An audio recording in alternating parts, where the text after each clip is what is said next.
नमस्कार दोस्तों। इस वीडियो के माध्यम से बात करने वाले हैं अटॉर्नी जनरल के बारे में। हिंदी में इनको महान्यायवादी कहते हैं। यदि आप पॉल साइंस पढ़ते हैं तो कुछ एक फेमस केसेस के बारे में तो आपने सुना होगा। जैसे बात करते हैं केशवानंद भारती बनाम केरल राज्य विवाद। इसके अलावा Shankari Prasad versus union of India, Golaknath versus state of Punjab case. इन तीनों ही केसेस में एक बात आपको कॉमन दिखी होगी। जैसे बात करते हैं, यहाँ आपको दिखेगा गोलकनाथ, शंकरी प्रसाद या फिर केशवानंद भारती। ये तीनों शब्द तो आपके किसी न किसी व्यक्ति विशेष की तरफ पॉइंट कर रहे हैं, परंतु यदि आप वर्सेस पढ़ते हैं तो यहाँ आपको मिलेगा स्टेट ऑफ पंजाब, इसमें यूनियन ऑफ इंडिया और यहाँ केरल राज्य की बात कर रहा है। तो हम यहाँ से एक निष्कर्ष निकाल सकते हैं कि किसी न किसी व्यक्ति विशेष ने ये जो केस आपके किए हैं वो सरकार के खिलाफ किए हैं। यहाँ सरकार का मतलब राज्य की सरकार और केंद्र की सरकार से है। जैसे इसी केस की बात करते हैं, केशवानंद भारती नामक व्यक्ति ने केरल राज्य के खिलाफ केस किया, शंकरी प्रसाद ने यूनियन ऑफ इंडिया यानी कि संघ सरकार के खिलाफ केस किया, गोलकनाथ ने स्टेट ऑफ पंजाब के खिलाफ केस किया। तो यदि कोई व्यक्ति किसी अन्य व्यक्ति के साथ या फिर उसके अगेंस्ट केस करता है तो उस केस की गुत्थी को सुलझाने के लिए या फिर केस के बारे में कानूनी सलाह लेने के लिए किसी वकील को हायर करता है। आपने कई बार सुना होगा कि जब भी कोई केस होता है तो अपने अपने पक्ष के जो व्यक्ति होते हैं वो किसी न किसी वकील को हायर करते हैं कानूनी मामलों में सलाह लेने के लिए या फिर उस केस की गुत्थी को सुलझाने के लिए, उनकी हेल्प करने के लिए। ये तो बात की हमने किसी व्यक्ति विशेष की, परंतु यहाँ पे आप साफ साफ देख सकते हैं कि किसी व्यक्ति विशेष ने किसी राज्य की सरकार या फिर केंद्र की सरकार के खिलाफ ही केस किया है। तो व्यक्ति तो अपना वकील हायर कर लेगा, परंतु फिर आपका राज्य और केंद्र की सरकार का क्या, उनकी तरफ से केस कौन लड़ेगा? ये बात आपके माइंड में ज़रूर आई होगी कि यदि सरकार के खिलाफ में केस कोई व्यक्ति करता है तो सरकार की तरफ से फिर उस केस को कौन लड़ता है, सरकार का वकील कौन होता है। तो आइए जानने का प्रयास करते हैं इस वीडियो के माध्यम से। यदि वीडियो आपको पसंद आती है तो वीडियो को लाइक करना ना भूलें। अब बात करते हैं वीडियो में आज के कि महान्यायवादी कौन होते हैं या फिर किसे कहते हैं हम अटॉर्नी जनरल ऑफ इंडिया। यहाँ पे इंडिया का नाम लिया है तो सीधा सा संबंध आपका केंद्र की सरकार से बैठता है। तो आइए जानने का प्रयास करते हैं। जैसे महान्यायवादी के जिक्र की बात करते हैं तो संविधान के आर्टिकल नंबर 76 के अंदर महान्यायवादी के पद की बात कर रखी है। तो ये पद कैसा होता है? आपका संवैधानिक पद होता है।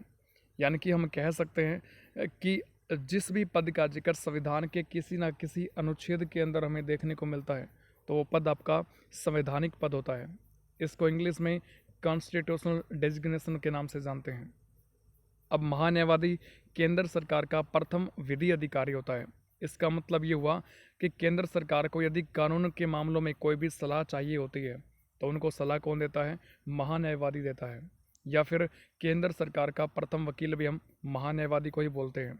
यानी सेंट्रल गवर्नमेंट पे कोई व्यक्ति केस करता है या फिर कोई राज्य केस करता है तो केंद्र की सरकार की तरफ से महान्यायवादी उस केस को डील करते हैं या फिर लड़ते हैं, कह सकते हैं। अब सवाल ये उठता है कि महान्यायवादी की नियुक्ति कौन करता है? नियुक्ति को इंग्लिश में बोलते हैं अपॉइंटमेंट। तो महान्यायवादी की नियुक्ति भारत के राष्ट्रपति के द्वारा की जाती है, परंतु एडवाइस ऑफ कैबिनेट बोल सकते हैं या फिर एडवाइस ऑफ सेंट्रल गवर्नमेंट बोल सकते हैं।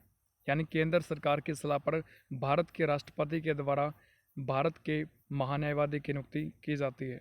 काफ़ी अच्छा खासा इंपॉर्टेंट क्वेश्चन बनता है। हटाने की बात करते हैं तो भारत के राष्ट्रपति के द्वारा ही इनको पद से हटाया जाता है, क्योंकि भारत के राष्ट्रपति के प्रसाद पर्यंत भारत के महान्यायवादी पद धारण करते हैं। यहाँ प्रसाद पर्यंत का मतलब ये होता है कि till the pleasure of president, यानी कि राष्ट्रपति की इच्छा तक। तो यहाँ से एक बात स्पष्ट निकल के आती है कि महान्यायवादी का कार्यकाल तो बिल्कुल भी नहीं होता है, क्योंकि जो व्यक्ति राष्ट्रपति के प्रसाद पर्यंत यानी कि राष्ट्रपति की इच्छा तक पद ग्रहण करता है, यानी कि जब तक भारत के राष्ट्रपति चाहेंगे तब तक महान्यायवादी अपने पद पर बने रहेंगे।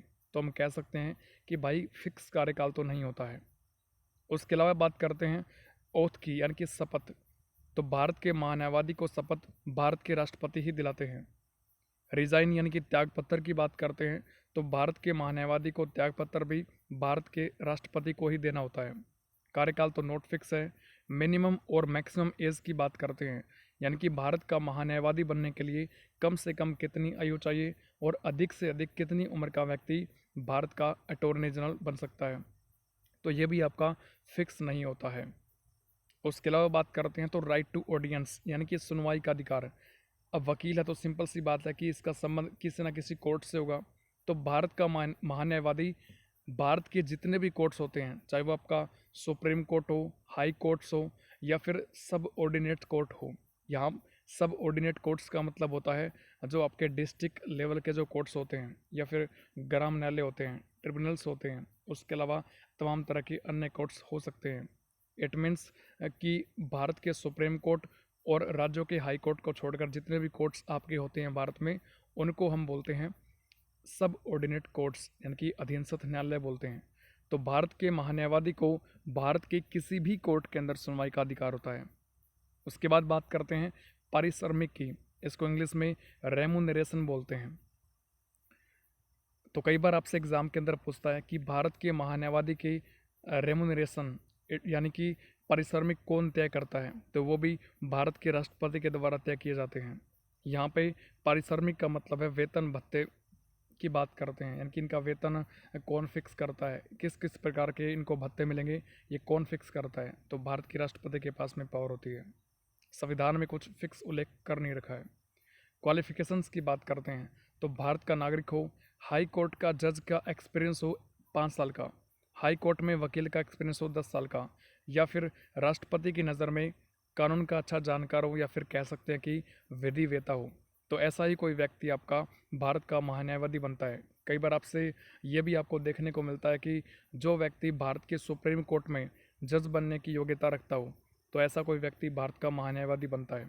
ये भी आप सुनते हैं, परंतु असल में क्वालिफिकेशंस आपकी यही होती है, क्योंकि यही सेम क्वालिफिकेशन आपकी सुप्रीम कोर्ट के जज बनने की होती है।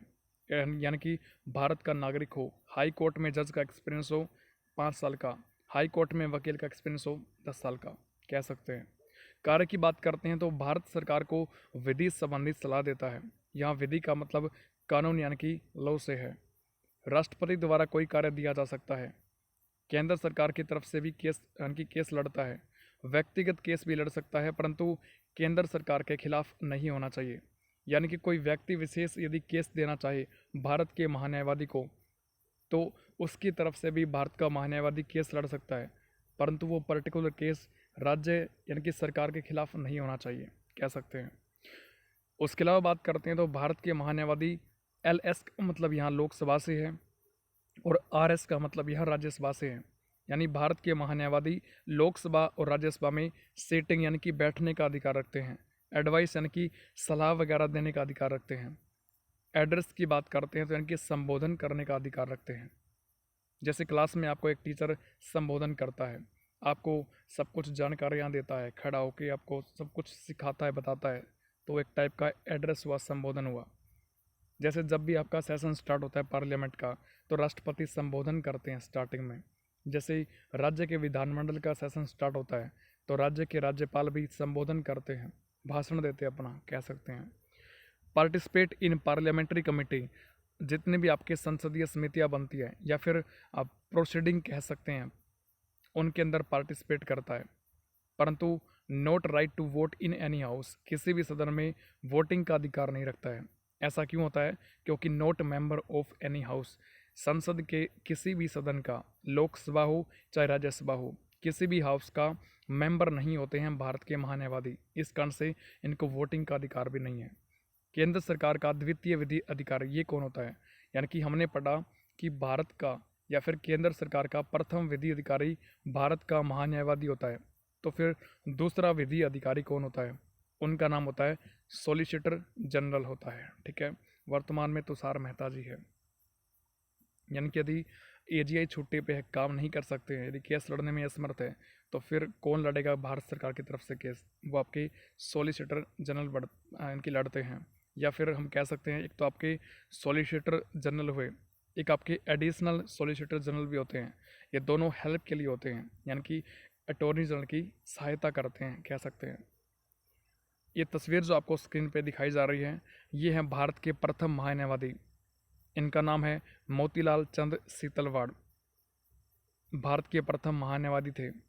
28 जनवरी 1950 को इन्होंने अपना पद धारण किया और 1950 से लेके 1963 तक कंटिन्यू भारत के महान्यायवादी बने रहे। तो आपसे एग्जाम के अंदर यदि पूछे कि भारत के प्रथम महान्यायवादी कौन थे, तो आप कह सकते हैं MC सीतलवाड़ थे। इनकी बुक का नाम है my life, law and other things. सबसे लंबा कार्यकाल भी आपसे पूछे तो इन्हीं का है, अप्रोक्सीमेट 13 ईयर्स, क्योंकि 1950 से लेके 1963 अप्रोक्सीमेट 13 ईयर्स बैठते हैं।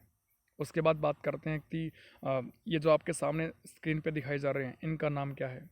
इनका नाम है R वेंकटरमणि।